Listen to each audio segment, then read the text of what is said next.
ಹೆಂಗಸರ ಮೆದುಳು ಅಂತ ನಾವು ನೋಡಿದಾಗ ಎಮೋಷ್ನಲ್ ಮೆಮೊರೀಸು ಅವ್ರಿಗೆ ಜಾಸ್ತಿ. ಎಮೋಷ್ನಲ್ ಮೆಮೊರೀಸ್ ಅಂದರೆ ಅವರಿಗೆ ಎಲ್ಲದೂ ಜ್ಞಾಪಕ ಇರುತ್ತೆ. ಅಂದರೆ ಅವರ ಮಗು ಹುಟ್ಟಿದ್ದು ದಿನಾಂಕ, ಎಲ್ಲಿ ಹುಟ್ಟಿದ್ದು, ಯಾವ ಆಸ್ಪತ್ರೆ, ಆಮೇಲೆ ಮದುವೆಯಾದ ಸಂದರ್ಭದಲ್ಲಿ ಒಳ್ಳೊಳ್ಳೆದು ಏನು ಮೆಮೊರಿಗಳಿರುತ್ತೆ ಅದನ್ನೆಲ್ಲ ತುಂಬ ಚೆನ್ನಾಗಿ ಅವರು ಅದನ್ನು ಜ್ಞಾಪಕದಲ್ಲಿ ಇಟ್ಕೊಂಡಿರ್ತಾರೆ. ಆದರೆ ಪುರುಷರಿಗೆ ಈ ಎಮೋಷ್ನಲ್ ಮೆಮೊರಿ ತುಂಬ ಕಡಿಮೆ. ಅವರಿಗೆ ಎಮೋಷನ್ಸೂ ಕಮ್ಮಿ, ಅದ್ರ ಜೊತೆಗೆ ಮೆಮೊರಿನೂ ತುಂಬ ಕಮ್ಮಿ. ಅವರಿಗೆ ಮದುವೆಯಾದ ದಿನ ಜ್ಞಾಪಕ ಇಟ್ಕೊಳ್ಳೋದೇ ಒಂದು ಸಾಹಸ ಅನ್ಬೋದು. ಅದು ಹೆಂಡತಿಯ ಒಂದು ಬರ್ತಡೇಗೆ ವಿಶ್ ಮಾಡೋದು ಭಾಳ ಅಪರೂಪ, ಎಲ್ಲೋ ಮಾಡ್ಬೋದು.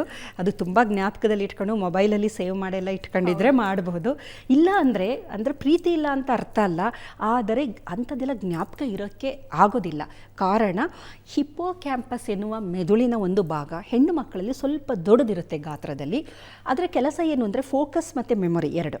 ಆದರೆ ಗಂಡಸರಲ್ಲಿ ಅದು ಸ್ವಲ್ಪ ಅಂದರೆ ತುಂಬ ಅಂತಲ್ಲ, ಸ್ವಲ್ಪ ಅದು ಶ್ರಂಕನಾಗಿರುತ್ತೆ. ಹಾಗಾಗಿ ಎಮೋಷ್ನಲ್ ಮೆಮೊರಿಗಳು ಅವರಿಗೆ ಸ್ವಲ್ಪ ಕಡಿಮೆ. ಮತ್ತು ಹೆಣ್ಣು ಮಕ್ಕಳಿಗೆ ಯಾವ ಥರ ಅಂತಂದರೆ ಯಾವುದೇ ಒಂದು ಎಮೋಷನ್ ಆದ ಆಕ್ಸಿಟಾಸಿನ್ ರಿಲೀಸ್ ಆಗ್ತಾ ಇರುತ್ತೆ. ಆಕ್ಸಿಟಾಸಿನ್ ಅನ್ನೋದು ಒಂದು ಟ್ರಸ್ಟ್ ಹಾರ್ಮೋನ್ ಅಥವಾ ಬಾಂಡಿಂಗ್ ಹಾರ್ಮೋನ್ ಅಥವಾ ಲವ್ ಹಾರ್ಮೋನ್. ಮೊದಲು ಆಕ್ಸಿಟಾಸಿನ್ ರಿಲೀಸು ಹೆಣ್ಣು ಮಕ್ಕಳಿಗಾಗುತ್ತೆ, ಆದರೆ ಪುರುಷರಿಗೆ ಟೆಸ್ಟೋಸ್ಟಿರಾನ್ನು ರಿಲೀಸ್ ಆಗುತ್ತೆ. ಟೆಸ್ಟೋಸ್ಟಿರಾನ್ನು ಸಾಮಾನ್ಯವಾಗಿ ಒಂದು ಲೈಂಗಿಕತೆಗೆ ಸಂಬಂಧಿಸಿದಂಥದ್ದು. ಹೆಣ್ಣು ಮಕ್ಕಳಿಗೆ ಆಕ್ಸಿಟಾಸಿನ್ ಆದರೆ ಅವರಿಗೆ ಅದು ಟೆಸ್ಟೋಸ್ಟಿರಾನ್ ಲೈಂಗಿಕತೆಗೆ ಸಂಬಂಧಿಸಿದಂಥದ್ದು. ಹಾಗಾಗಿ ನೋಡಿ, ಸಾಮಾನ್ಯವಾಗಿ ಈಗ ಯಾವುದೋ ಒಂದು ಹುಡುಗ ಹುಡುಗಿ ಒಂದು ಪ್ರೀತಿಸ್ತಾ ಇದ್ದಾರೆ, ಮದುವೆ ಆಗಬೇಕು ಅಂತ ಇದ್ದಾರೆ ಅಂದರೆ ಆ ಹುಡುಗಿ ಯಾವಾಗ್ಲೂ ಅವನಿಗೆ ನಾವು ಯಾವಾಗ ಮದುವೆ ಆಗೋಣ, ನೀನು ಜಾಬಿಗೆ ಬೇಗ ಸೇರ್ಕೋ, ಆಮೇಲೆ ನಾವೊಂದು ಮನೆ ತಗೋಬೇಕು, ಮನೆ ಮಾಡ್ಕೋಬೇಕು, ನಮ್ಮ ಮಕ್ಕಳಿಗೆ ಯಾವ ಸ್ಕೂಲಿಗೆ ಸೇರಿಸ್ಬೇಕು ಅಂದರೆ ಅವಳು ಬರೀ ತನ್ನ ಕುಟುಂಬ ಮುಂದಿನ ಜನರೇಷನ್ ಬಗ್ಗೆ ಯೋಚನೆ ಮಾಡ್ತಾ ಇರ್ತಾಳೆ. ಆದರೆ ಇವನಿಗೆ ಅದು ಇಷ್ಟ ಆಗ್ತಾ ಇರೋದಿಲ್ಲ. ಇವನಿಗೆ ನಾವು ಆರಾಮಾಗಿರೋಣ, ಜಾಲಿಯಾಗಿರೋಣ, ಸುತ್ಕೊಂಡಿರೋ ಅಂದರೆ ಇಲ್ಲಿ ಆಕ್ಸಿಟಾಸಿನ್ ಹಾರ್ಮೋನ್ ಇದೆಯಲ್ಲ, ಅದು ಲವ್ ಹಾರ್ಮೋನ್, ಬಾಂಡಿಂಗ್ ಹಾರ್ಮೋನ್ ಆಗಿರೋದ್ರಿಂದ ಹೆಣ್ಣು ಮಕ್ಕಳ ಒಂದು ಥಿಂಕಿಂಗೇ ಬೇರೆ ಥರ ಇರುತ್ತೆ. ಇದರ ಜೊತೆಯಲ್ಲಿ ಹೆಂಗಸಿನ ಮೆದುಳಲ್ಲಿ ವರ್ಬಲ್ ಕಮ್ಯುನಿಕೇಷನ್, ಆ ಜಾಗಗಳು ಬ್ರಾಕೋ ರೀಜನ್ನು, ಕೆಲವೊಂದು ರೀಜನ್ ಇದೆಯಲ್ಲ ಅದು ತುಂಬ ಚೆನ್ನಾಗಿ ಡೆವಲಪ್ ಆಗಿರೋದ್ರಿಂದ ಹೆಣ್ಣು ಮಕ್ಕಳು ಯಾವುದೇ ವಿಚಾರವನ್ನು ತುಂಬ ಚೆನ್ನಾಗಿ ಅದ್ಭುತವಾಗಿ ವಿವರಿಸುವ ಶಕ್ತಿಯನ್ನು ಪಡೆದಿರ್ತಾರೆ. ಆದರೆ ಗಂಡಸರಿಗೆ ಇದು ಇರೋದಿಲ್ಲ. ಕೆಲವರಿಗೆ ಇರಬಹುದು ಅಪರೂಪಕ್ಕೆ.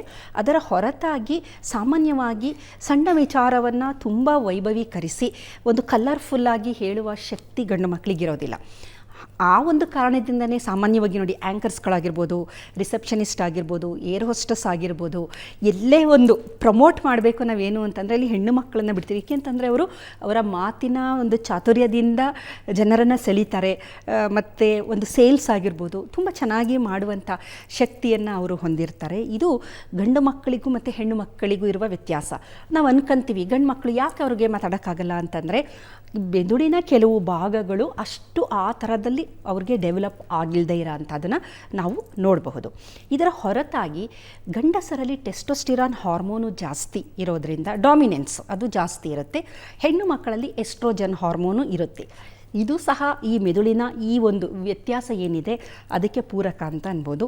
ಮತ್ತು ಭಾವನೆಗಳು ಅಂತ ಅಂದಾಗ ನಾವು ಹೆಣ್ಣು ಮಕ್ಕಳಲ್ಲಿ ಎಸ್ಟ್ರೋಜನ್ ಹಾರ್ಮೋನ್ ಇದೆಯಲ್ಲ ಅದು ಭಾವನೆಗಳನ್ನು ಉದ್ದೀಪನಗೊಳಿಸುವಂತಹ ಹಾರ್ಮೋನ್ ಆಗಿರೋದ್ರಿಂದ ಬಹಳ ಬೇಗ ಸ್ಪಂದಿಸ್ತಾರೆ. ಈಗ ಯಾರೋ ಹಸುವಂತ ಬಂದಾಗ ತಕ್ಷಣ ಏನೋ ಅವ್ರಿಗೆ ಕೊಡೋ ಅಂಥದ್ದು, ಅಥವಾ ಯಾರೋ ಏನೋ ಕಷ್ಟ ಅಂದಾಗ ತಕ್ಷಣ ಕರಗೋಂಥದ್ದು, ಕಣ್ಣೀರು ಬರೋ ಅಂಥದ್ದು, ಅದು ಹೆಣ್ಣು ಮಕ್ಕಳಿಗೆ ಏನಕ್ಕೆ ಅಂತಂದರೆ oestrogen hormone, prolactin hormone, progesterone hormone ಇವೆಲ್ಲ ಪೂರಕವಾಗಿರೋ ಅಂಥದ್ದು. ಗಂಡಸರಿಗೆ ಅವರ ಬಗ್ಗೆ ಕರುಣೆ ಇರುತ್ತೆ, ಇಲ್ಲ ಅಂತಲ್ಲ, ಅಷ್ಟು ಬೇಗ ಸ್ಪಂದಿಸಲ್ಲ. ಕಾರಣ ಏನಂತಂದರೆ ಟೆಸ್ಟೋಸ್ಟಿರಾನ್ ಒಂದು ಡಾಮಿನೇಟಿಂಗ್ ಹಾರ್ಮೋನು, ಅದು ಅಷ್ಟು ಬೇಗ ಅದಕ್ಕೆ ಕನೆಕ್ಟ್ ಆಗದೇ ಇರೋಂಥದ್ದು. ಈ ರೀತಿ ಮೆದುಳಿನಲ್ಲಿ ಬೇಕಾದಷ್ಟು ಬದಲಾವಣೆಗಳಿದೆ. ಅದನ್ನು ನಾವು ಮೊದಲು ಅರ್ಥ ಮಾಡ್ಕೋಬೇಕು. ಅವರ ಮೆದುಳು ಈ ಥರ ಕೆಲಸ ಮಾಡುತ್ತೆ, ನನ್ನ ಥರ ಕೆಲಸ ಮಾಡಬೇಕು ನೀನು ಅಂತ ಎಕ್ಸ್ಪೆಕ್ಟ್ ಮಾಡೋಕ್ಕಾಗಲ್ಲ. ಮತ್ತು ನಾನು ಎಲ್ಲದನ್ನು ಜ್ಞಾಪಕದಲ್ಲಿ ಇಟ್ಕೊಂಡಿರ್ತೀನಿ, ನೀನು ಅದೇ ಥರ ಇಟ್ಕೋಬೇಕು, ಅದು ಸಾಧ್ಯ ಇಲ್ಲ. ಆಮೇಲೆ ನಾನು ತುಂಬ ಆರ್ಗನೈಸ್ಡು, ನಾನು ತುಂಬ ಎಲ್ಲದೂ ಚೆನ್ನಾಗಿ ಅಚ್ಚುಕಟ್ಟಾಗಿರ್ತೀನಿ, ನೀನು ಆ ಥರ, ಅದು ಭಾಳ ಕಷ್ಟ. ಮನೇಲಿ ಡಿಸಾರ್ಗನೈಸ್ಡ್ ಅಂತಂದರೆ ಎಲ್ಲ ಅಸ್ತವ್ಯಸ್ತವಾಗಿ ಮಾಡಿಟ್ಟಿರ್ತಾರೆ. ಅದು ಹೆಂಡತಿ ಊರಿಗೆ ಹೋಗಿ ಮನೆಗೆ ಬರೋಷ್ಟರಲ್ಲಿ ಮನೆ ಒಂದು ಒಂಥರ ಮೇಲೆ ಕೆಳಗೆ ಆಗ್ಬಿಟ್ಟಿರ್ತದೆ. ಕಾರಣ ಏನು ಅಂತಂದರೆ ಅಷ್ಟೊಂದು ಆ ಬ್ರೈನ್ ಇದೆಯಲ್ಲ ಅಷ್ಟು ಸೆನ್ಸು ಮಾಡೋದಿಲ್ಲ. ಹಾಗಾಗಿ ಇದೆಲ್ಲ ಒಂದೊಂದು ಸಣ್ಣ ಸಣ್ಣ ವ್ಯತ್ಯಾಸಗಳು ಪುರುಷ ಮತ್ತು ಮಹಿಳೆಯಲ್ಲಿರುತ್ತೆ. ಬಟ್ ಕೆಲವರು ಡೆವಲಪ್ ಮಾಡ್ಕೊಂಡಿರ್ತಾರೆ ನ್ಯೂರೋಪ್ಲಾಸ್ಟಿಸಿಟಿ ಅಂತ, ಅಂದರೆ ಕೆಲವರು ಅಭ್ಯಾಸ ಮಾಡಿಕೊಂಡು ಅದನ್ನು ಮಾಡುವಂಥ ಶಕ್ತಿಯನ್ನು ಹೊಂದಿರ್ತಾರೆ. ಹಾಗಾಗಿ ಈ ಬೇಸಿಕ್ ಬೇಸಿಕ್ ಒಂದು ಏನು ಡಿಫ್ರೆನ್ಸ್ ಇದೆ ಇದನ್ನು ನಾವು ಮೊದಲು ಅರ್ಥ ಮಾಡ್ಕೊಂತು ಅಂದರೆ ಇಬ್ಬರ ಮಧ್ಯೆ ಯಾವುದೇ ಜಗಳ ಆಗಲಿ ವೈಮನಸ್ಯ ಆಗಲಿ ಏನೂ ಬರೋದಿಲ್ಲ. ಏಕೆಂದರೆ ನನ್ನ ಮೆದುಳು ಯಾವ ರೀತಿ ಕೆಲಸ ಮಾಡುತ್ತೆ ಅದಕ್ಕಿಂತ ಸ್ವಲ್ಪ ಬೇರೆ ಥರ ಅವ್ರದ್ದು ಮಾಡುತ್ತೆ. ಭಾಗಗಳು ಅದೇನೆ, ಆದರೆ ಕೆಲಸ ಮಾಡಬೇಕಾದ್ರೆ ಆ್ಯಕ್ಟಿವಿಟಿ ಇದೆಯಲ್ಲ ಅದರಲ್ಲಿ ಸ್ವಲ್ಪ ವ್ಯತ್ಯಾಸ ಇದೆ. ಕಾರಣ ನನ್ನ ದೇಹದಲ್ಲಿರೋ ಹಾರ್ಮೋನುಗಳಲ್ಲಿ ಬದಲಾವಣೆ, ಅವರ ದೇಹದಲ್ಲಿರುವ ಹಾರ್ಮೋನುಗಳಲ್ಲಿ ಬದಲಾವಣೆ ಇರೋದ್ರಿಂದ ಮೇನ್ ಡಿಫ್ರೆನ್ಸು ಇದೆ ಅಂತ ನಾವು ಹೇಳಬಹುದು. ಈಗ ಗಂಡು ಮಕ್ಕಳ ಮೆದುಳು ಬೈ ಡಿಫಾಲ್ಟ್ ಹೀಗೆ ಇದೆ ಅಂತ ಗೊತ್ತಾದ ಮೇಲೆ ಈಗ ಹೆಣ್ಮಕ್ಳು ಬರ್ತ್ಡೇ ಮರ್ತೆ ಆ್ಯನಿವರ್ಸರಿ ಮರ್ತೆ ಅಂತ ಹೇಳಿ ಕಂಪ್ಲೇಂಟ್ ಮಾಡೋಂಗಿಲ್ಲ. ಖಂಡಿತ ಇಲ್ಲ, ಅಂದರೆ ನಾವೇ ಜ್ಞಾಪಿಸ್ಬೇಕಾಗುತ್ತೆ. ಏಕೆಂದರೆ ಮರ್ತಿರಿದಾಗ ಇವತ್ತಿನ ದಿನ ನನ್ನ ಬರ್ತ್ಡೇ ಇದೆ, ಆ್ಯನಿವರ್ಸರಿ ಇದೆ ಅಂತ ಹಿಂದಿನ ದಿನವೂ ಹೇಳಬೇಕು, ಅವತ್ತು ಹೇಳುವಂಥ ಸಂದರ್ಭದಲ್ಲಿ ಇದು ಏನಂದರೆ ಆದಷ್ಟು ಇದನ್ನು ನಾವು ಅರ್ಥ ಮಾಡ್ಕೊಂಡ್ರೆ ಒಂದು ಜಗಳಗಳು ಏನು ನಡೆಯುತ್ತೆ ಸಾಮಾನ್ಯವಾಗಿ ಒಂದು ಗಂಡು ಹೆಣ್ಣಿನ ಒಂದು ಕೊನೆಗೆ ಡೈವರ್ಸ್ ಅಂತಕ್ಕೆ ಹೋಗ್ತಾರಲ್ಲ, ಅದು ಕಾರಣ ನೀವು ಹುಡುಕ್ತಾ ಹೋದರೆ ತುಂಬ ಸಣ್ಣ ಕಾರಣ, ಅದೇನು ತುಂಬ ದೊಡ್ಡ ಕಾರಣ ಅಲ್ಲ. ಅವನು ನನ್ನ ಕೇರ್ ಮಾಡೋದಿಲ್ಲ, ನಂದು ಪ್ರಯಾರಿಟಿ ಕೊಡೋದಿಲ್ಲ, ಆ ಥರನೇ. ಆದರೆ ಪ್ರೀತಿ ಇರುತ್ತೆ, ಎಲ್ಲ ಇರುತ್ತೆ. ಗಂಡಸಿದ್ದು ಏನು ಅಂತಂದರೆ ತನ್ನ ಫ್ಯಾಮಿಲಿನ ಫೀಡ್ ಮಾಡಬೇಕು ಅನ್ನೋದು. ಅದು ಎವಲ್ಯೂಷನ್ನಿಂದ ನಾವು ನೋಡಿದಾಗ ಆತ ಏನು ಮಾಡ್ತಿದ್ದ ಅಂದರೆ ಕಾಡಿನಲ್ಲಿ ಆದಿವಾಸಿ ಅಂತ ನಾವು ಹೇಳ್ತೀವಲ್ಲ, ವಿಕಾಸದ ಹಂತದಲ್ಲಿ ಮಾನವ ಏನು ಮಾಡ್ತಾ ಇದ್ದ, ಈಕೆ ಮನೆಯಲ್ಲಿ ಮಕ್ಕಳನ್ನ ನೋಡ್ಕೊಂತಿದ್ಲು, ವಯಸ್ಸಾದವ್ರನ್ನ ನೋಡ್ಕೊತಾ ಇದ್ಲು, ಎಲ್ಲ ಮಾಡ್ತಾ ಇದ್ಲು. ಆತ ಹಂಟಿಂಗ್ ಗ್ಯಾದರರ್ ಅಂತ ಬೇಟೆ ಆಡೋಕ್ಕೆ ಹೋಗ್ತಿದ್ದ. ಅವ್ನು ಏನು ಪ್ರಯಾರಿಟಿ ಅಂದರೆ ನನ್ನ ಕುಟುಂಬವನ್ನು ಸಲಹ ಬೇಕು ಅಂತ. ಈಗ ನೋಡಿ, ಇಬ್ಬರು ಪ್ರೀತಿಸಿ ಮದುವೆ ಆಗಿರ್ತಾರೆ, ಅವನಿಗೇನು ಆಸೆ ಅಂದರೆ ನನ್ನ ಹೆಂಡ್ತಿನ ನಾನು ಚೆನ್ನಾಗಿ ನೋಡ್ಕೋಬೇಕು ಅಂದರೆ ನಾನು ದುಡಿಬೇಕಲ್ವಾ. ಇವಳಿಗೇನು ಅಂತಂದರೆ ಇವನು ನನ್ನ ಜೊತೆ ಟೈಮ್ ಸ್ಪೆಂಡ್ ಮಾಡಬೇಕು ಅಂತ. ಅವನ ಪ್ರಯಾರಿಟಿ ಏನು ಅಂದರೆ ನಾನು ದುಡಿಬೇಕು, ನನ್ನ ಫ್ಯಾಮಿಲಿ ಚೆನ್ನಾಗಿಟ್ಕೋಬೇಕು. ಇಬ್ಬರ ಉದ್ದೇಶನೂ ಒಳ್ಳೆಯದೇ, ಆದರೆ ಇಲ್ಲಿ ನಾವು ಸ್ವಲ್ಪ ಅದನ್ನು ಅರ್ಥ ಮಾಡ್ಕೋಬೇಕು. ಅವರ ಪ್ರಯಾರಿಟಿಗಳು ಏನಿದೆ ಅನ್ನೋದನ್ನು. ನನಗೆ ಭಾವನೆಗಳು ಜಾಸ್ತಿ, ಅವನಿಗೆ ಸ್ವಲ್ಪ ಪ್ರಾಕ್ಟಿಕಲ್ ಆಗಿ ಯೋಚನೆ ಮಾಡ್ತಾರೆ ಅವರು. ನಮಗೆ ಭಾವನಾತ್ಮಕ ಜೀವಿ, ಅವರು ಪ್ರಾಕ್ಟಿಕಲ್ ಆಗಿ ಇಲ್ಲ ನಾನು ಈ ಕೆಲಸ ಮಾಡಿ ಇವಾಗ ನಾನು ಕಷ್ಟಪಟ್ಟರೆ ನನ್ನ ಫ್ಯಾಮಿಲಿ ನಾನು ಚೆನ್ನಾಗಿ ನೋಡ್ಕೋಬೇಕು ಅಂತ ಅವನು ಅನ್ಕೊಂತಾನೆ.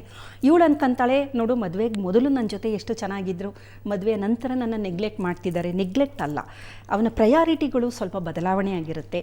ಇದನ್ನು ಸಣ್ಣ ಸಣ್ಣ ವಿಚಾರಗಳನ್ನು ನಾವು ಅರ್ಥ ಮಾಡ್ಕೊತ ಬಂದರೆ ಇಬ್ಬರ ಮನಸ್ಸು ಅಂದರೆ ಏನು ಅಂತ ಅದು ಪ್ರಾಬ್ಲಮ್ ಗೊತ್ತಾಗುತ್ತೆ.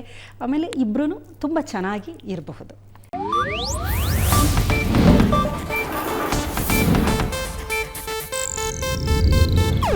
ಇದು ಏಷ್ಯಾನೆಟ್ ನ್ಯೂಸ್ ನೆಟ್ವರ್ಕ್ ಪ್ರಸ್ತುತಿ.